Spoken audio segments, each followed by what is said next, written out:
or his or her life that you, who you ostensibly are that person, don't know. So yeah, we kept trying to write an opening of the game that happened sort of like weeks into Henry's experience, and then quickly realized that it was like, well, why would he not be able to say X? Well, because his relationship with his wife is Y. So, but the player doesn't know that. Yeah. And this was the quickest way to get everybody on board, was to just take the thing that I wrote that answered the question, I think, for Jane and you at the beginning, which was like, who is Henry? And I would write these character profiles that were really bad. And then I went, what if I just let you play a thing? And then you can figure out who he is. And we held on to that until we had the idea to put into the game. It means that when you're playing Firewatch and Henry and Delilah start talking about Henry's wife, you don't have to learn it through his dialogue, because you made the choices that brought him where he is today. Hi, it's Jake again. Hey, I'm Chris Remo. Oh, hey, Chris. Hi there. I was a game designer and the music composer on Firewatch. Nice. So you're hearing now the first piece of interactive music that went into Firewatch, the first piece of music that actually Responds to what you're doing in the game? Exactly, yeah. So this is a piece of music that's divided into technically 6 parts. And what's happening is, as you're playing through this introductory sequence, when you hit certain points in the narrative, it sends a signal to Wise, which is the name of the audio middleware we're using. And then when Wise gets that signal, it waits until the next sort of musically appropriate transition point, and then when it hits that, it smoothly transitions into the next section of music. And so it creates the effect that you're just listening to one big long piece of music that just happens to be timed very nicely It just to your happens. playthrough. It just happens to get sadder and sadder at the exact rate that your life gets sadder and sadder. Yeah, exactly. This was a challenging process, both because I had no idea what the music should sound like, and also because it was the first interactive piece of music in the game. So the technical sort of just how does this work was also a part of it. But as it turned out, this music was changed. I mean, Jake, you may remember this. This music changed relatively little over the course of development in comparison to a lot of the other music. It started off as maybe 3 pieces and it expanded out to 5 over development. But other than that, it's one of the first things dropped in, shipped. Get ready to hear about that a lot on this commentary.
I'm Nels Anderson, and I was a designer and gameplay programmer on Firewatch. I am Jane Ing, and I worked on the 3D environment art in Firewatch. So you're likely standing at the base of your home away from home. Your home in the wilderness.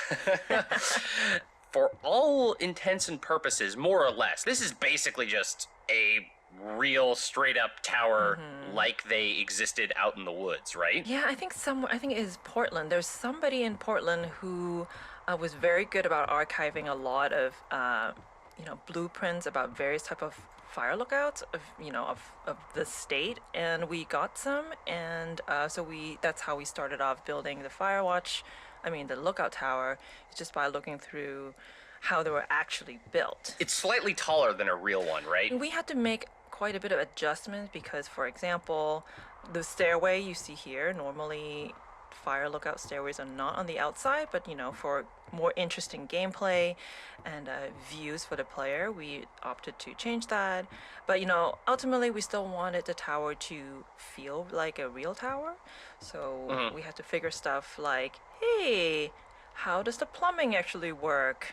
How do they get water? Stuff like that. It actually is very important for a real tower. And if you go look around the base of the tower, you will actually see a big old plastic cistern.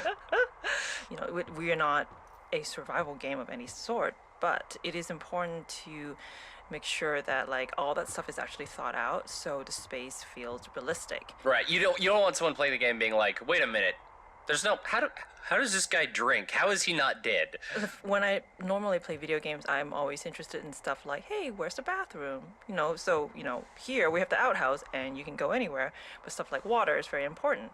So in a real fire lookout situation, what they do is they will use a cistern, and they will capture rainwater from the roof, and you will actually see that we actually have a little pipe down from the roof, and we even have what they call a first flush filter being there, which is actually what they use. That's my favorite kind of filter, really. Yeah, I had to look up, well, what do they do? Because once you go, okay, you collect rainwater from the roof, it won't be all nasty. And then, oh, hey, somebody already figured that out on how to collect rainwater. What do you know? We actually visited a number of different lookout towers as we were researching the game, and it was always very satisfying to see elements of things we saw in the real world and make their way back into the game, and vice versa. So we also made sure to have a tab here, like a little faucet, where you can actually get water from the cistern. Yeah, if you click on it, it will play an animation of a hand gripping a knob and water comes out for 2 seconds. It doesn't do anything. Yeah. But it's there. I think for a while we actually were thinking should we just let the player turn on the water? Or then what happens if the water just runs out? And then James had a very good idea of just going just make one animation that you turn on the faucet and turn it off immediately, just so that hey, there's water in here and you won't die. That's Henry. It's Henry, right? Yeah. I'm Delilah. Yeah, that's what the guy said on the phone. So what's wrong with you? Excuse me? People take this job to get away from something. So what's wrong? What's wrong with you? That's a great idea. Go ahead. Look, I just hiked for 2 days, so I don't really follow whatever it is you're doing right now. You take a stab at what's wrong with me. Fine, then can I sleep forever? Sure, buddy. Okay, now go ahead.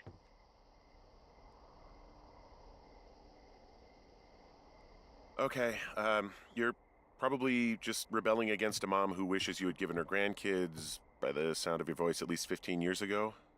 You come out here and it really grinds her gears and you love it. Can I sleep now? Well, she also says I fuck immature men, but in my defense, who wouldn't want a 28-year-old with ambition and energy and some fire in his belly in bed? Me, I'm going now. Just a second, now it's my turn. Okay, good night, bye. Let's see. I don't know anything about you, but 9 times out of 10, folks out here simply got dumped. Huh, is that it? Close? Good night. Good night. Welcome to the job.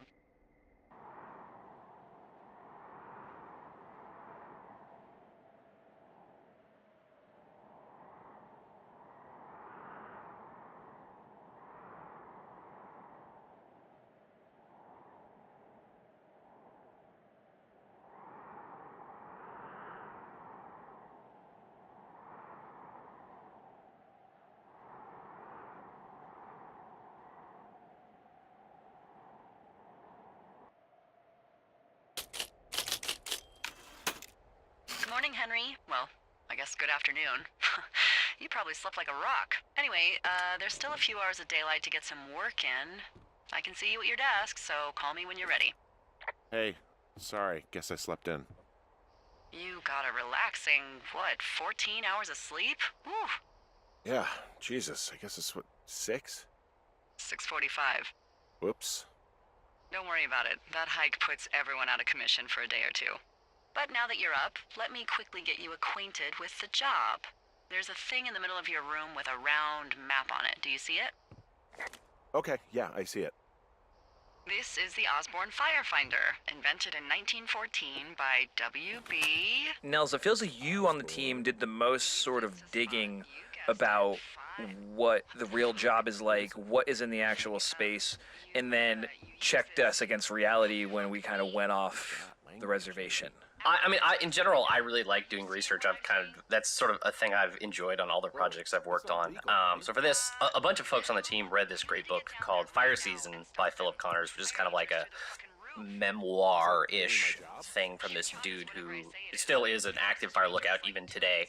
But I also just, I called up the Ministry of Forests and Natural Resources here in British Columbia and got redirected to like 3 increasingly small Ministry of Forest offices until someone just gave me literally the phone number of this cool old lady who had once been a fire lookout. So I just kind of chatted with her for like an hour and a half just about what doing the job was like. The reason why the game is not a simulation of being a fire lookout is because what everyone talks about is that the number one challenge with the job is that it is incredibly, impossibly boring. Because you can't, like, read a book. You can't, like, be doing other things, right? Like, Not really. Yeah. At the end of day 3, where Delilah mentions it's like, Kenny's like, well, what do I do for the rest of the summer? She's like, you sit in that chair and you look out the window. That is actually what fire lookouts really do. So all the folks I talked to said, like, figuring out ways to combat boredom is the number one thing. The lady I talked to, she said she did a whole lot of needlepoint and cross stitch because you can do that without looking at your hands very much. Obviously, like, lookouts are also responsible for doing, maintenance on their towers. But again, it's like not maintenance because some crazy Yahoo smashed up your tower. It's maintenance like, oh, the paint is kind of flaking off, better paint it. Or these trees have grown too tall, so I need to chop them down. Not, I'm chopping down trees to form a weird log bridge. The main takeaway from whenever we would talk to someone who had done this job is, why would you make a game about that? That is the most boring time of my entire life. So hopefully we showed them how. It feels like people who do this job like fall into 2 camps, right? They're the people who think they can do it and can't hack it and bail after like a month or 2. People like Jack Kerouac, who tried to do this and wrote about it in Desolation Angels, and then he went crazy from a lack of cigarettes and then left. Or the people who kind of enjoy the solitude and then figure out ways to deal with it. But, we do have like a lot of the window dressing for the stuff people use. Like other folks I talk to, it's like, what do you do? Well, we read a lot of books and we like trade the books between the different lookouts through rangers and stuff like that. So of course, Firewatch has a crap ton of weird books in it. Stuff like that.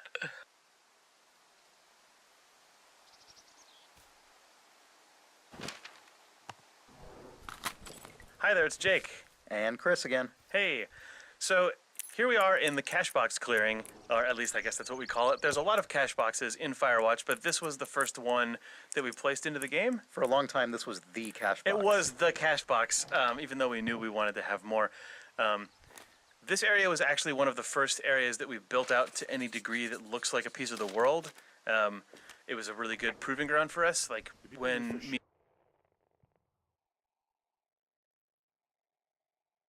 and Nels Anderson were grayboxing the world at the very beginning, we tried a million different things, like maybe this was on the edge of a cliff, or maybe it was a secret that you had to find.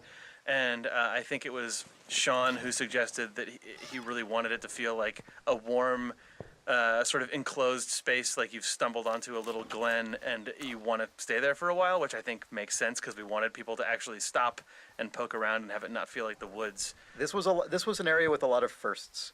I remember this really ended up looking a lot like Ollie's concept art in a way I think that felt like an accomplishment when it all got built out. It was also the first audio I implemented in the entire game, I believe. The Foley on the locks and the lid? Right, exactly. Oh, this was, yeah. man, this was also, the cache box was also our proving ground for detailed object interaction Yep. with Henry animating the lock. And also, there's an exit out if you back up and turn left. That was the first time I prototyped one-way drops and also any like sort of secret paths, because the way that you cross the canyon also showed up here, and I didn't tell anyone on the team about it for like months, and people only noticed it once they started playing the back half of the game, and Right. it was very fulfilling for me. Nice.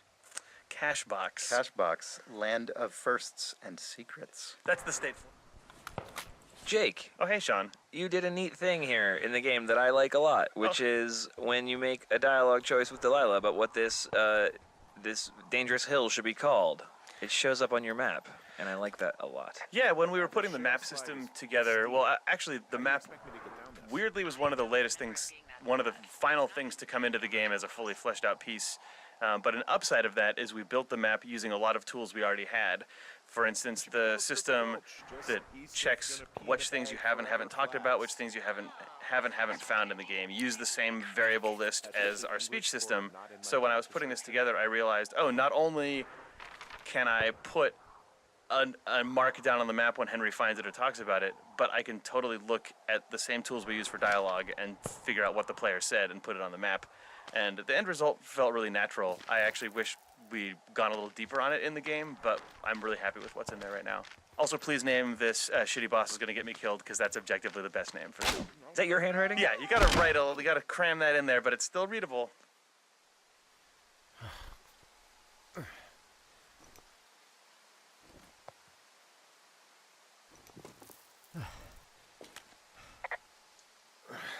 Hey, What the hell's wrong with you? Cripple Gulch got me. What exactly happened? My rope snapped coming down the shale slide. Think you'll have to pee in a bag for the rest of your life? No, I think I'll make it. Well, be careful for Christ's sake.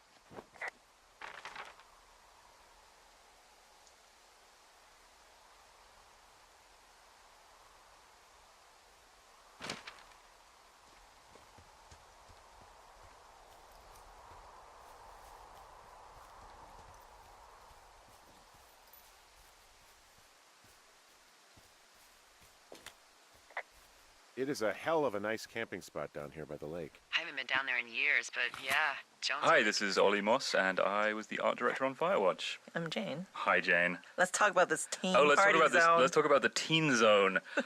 So the Teen Zone is one of the first areas that we used as a sort of art test to see how we would go about building the rest of the game. We knew from the pretty early on that, like, on day one, you will start from the tower, and you will have to head down to the lake, and somewhere in between, you will see some teens, and they're partying. And so we called this the teen zone, because this is where all the teen stuff is. Yeah, and it was important to us that the reveal that it was a group of teens was communicated through the level design. So the idea was that you just kind of like walk through some trees and burst out into this scene where a campfire was still burning. And you had a pretty strong idea of what you wanted to look like. Yeah, I just wanted to put some big angular rocks in there, which is basically the like my modus operandi for the entire game. But we wanted to have a big angular sort of rock, which became known as Pride Rock because it looked so much like the rock from The Lion No, King. we did name that Pride Rock, didn't we? That rock does serve as a very strong landmark pretty early in the game, and it kind of does point the player in the right direction. Exactly. Should we talk a little bit about our process for Sure. designing these areas?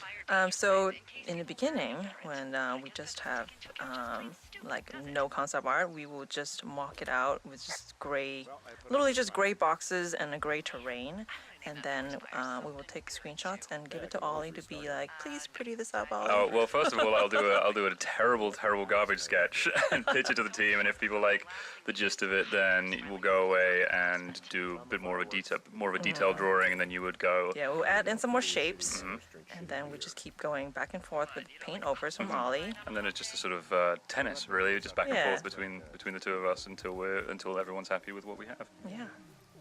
Won't that be exciting? Look, they're obviously still there, so tell them off and then head back.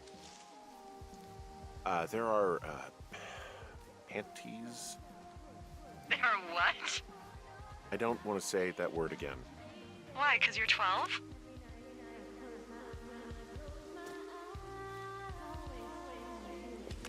There's a... Ooh. Yes?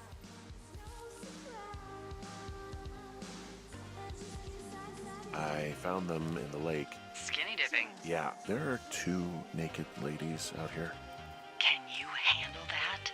Come on, I like naked ladies, same as anyone, but there's... My name is Patrick Ewing. I worked on tools and gameplay programming. The teens, Patrick. Let's open some old wounds here.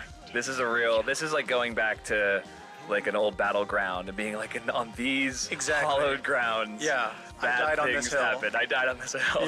Yeah. I mean, it's one of the most complex interactions in the game, if not the most, right? Yeah. And it was in the game from the very first vertical slice we did, and then I think we kind of added to it as we played through it and saw like, oh, we should be able to throw the boombox in the lake, obviously, right? Okay, the teens need to react to the boombox being in the lake. Oh, but then they should also react to you putting it down. What you should do if you're making a video game is build relatively ironclad, predictable AI and systems that react to inputs. But instead, we built a series of relatively flimsy state machines that were like, if this, but not when, and also if. Right. And we're able to create this scene as designed. And Patrick was sort of the shepherd of this scene. So whenever anything would break, if you were to throw the boombox and the teens were not to respond, or you leave with the boombox and they would talk about something else, it was Patrick's job to ferret into the state machine and figure out what was going on. Yeah, and I'm happy with how it turned out. There are so many different ways that this scene can play out now, depending on what you choose to do. Do you throw the fireworks at them? Do you talk to them and then start messing up their stuff and throwing it in? And it ends up being pretty like believable. They feel like real characters. It's just such a crazy spaghetti code in the back end that I'm always terrified when I see someone play through it, that there's some interaction that we didn't think about. Right now, the player is interacting with the teens in a way that is completely not by the book. And I mean, luckily we beads haven't... of sweat are building on your brow. Yeah, I think it's just a PTSD response at this point. We would see the bug reports if this was actually still breakable. Yeah. What is it? Okay, I was drunk last night when I welcomed you to the job. Yeah, well, you're not the first boss to be guilty of that. I know, I know I can get a little pushy, putting you on the spot about... Hi, everyone. This is Ben Burbank. I'm a programmer at Campo Santo, predominantly doing graphics work and performance stuff. And I'm here with Jane. Hi, I'm back. And we're going to talk a little bit about, in general, how the world sort of streams in.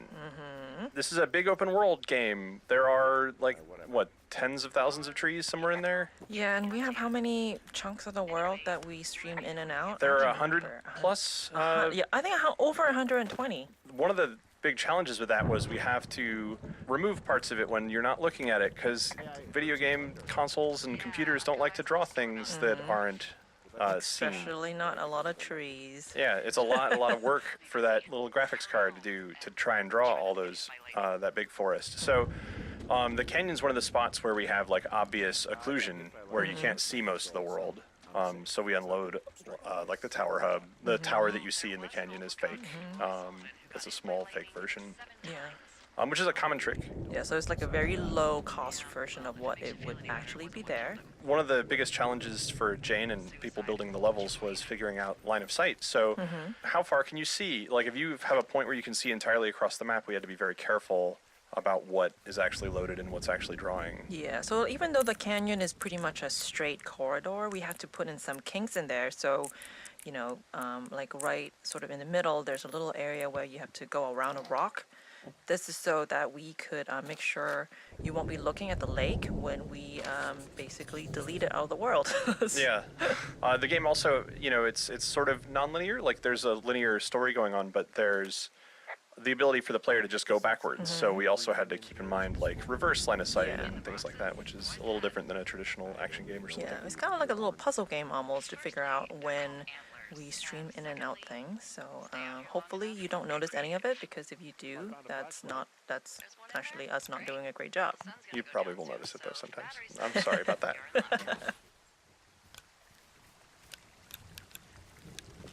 What's in this cave down here? In Thunder Canyon? Thunder Canyon? Hey, I didn't name it. But in the cave, I don't know, rocks? NFS tells people not to go too far in there. It's pretty dangerous. So, So I say, fuck it. You're a grown man, you can go where you want. great. Used to go caving with someone back in Colorado. She loved it. Might be great to explore it sometime this summer. Well, that could be fun. Obviously, be very careful. Hello? Oh! This cave is gated off. It's to stop spelunkers from dying without getting the keys from the Forest Service office first. Makes sense. Although Debbie said Hi, I'm Jane. We're back. And I'm Ollie. Let's talk about this cave, Ollie. Oh, let's not. This cave really gave us all quite a bit of headache, actually. I was actually kind of having a mini panic attack because one of the hardest things to light in games actually is any area that's sort of half indoor and half outdoor, and this cave is a pain in the butt to light. It is. Well, having we thought you'd be an old pro at this, having worked on a game called The Cave. But yeah, it caused a lot of problems in terms of the logic gating of the environment switches, because there was every time the time of day changes in the game, it then like sets that time of day. Because there's no doorway really. So the way the cave is lit, it actually just changes the time of day in the whole game. So like when you hit a trigger, if you could somehow magically transport yourself back outside the cave, you'd see like the sun spinning through the sky, the sky changing, and it was really hard to make that process invisible to the player and make it feel natural. Not to mention that when you're inside the cave, everything also has to look really dark.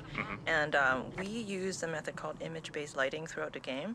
And that basically means that all the objects, like all the trees and rocks, just look out to the sky to see what their lighting should be. And so in the cave, we actually had to do sort of like a fake sky for anything inside that is just pure black, so the lighting inside would be appropriately dark. But still navigatable to a player without the flashlight. Exactly, and also to be able to have a smooth transition when you're going from the brightly lit outside to the really dark inside and coming back out again and having all the appropriate logic for the time of day, like Ollie said, it was just a real pain in the butt. I love the little details in Firewatch's branching dialogue.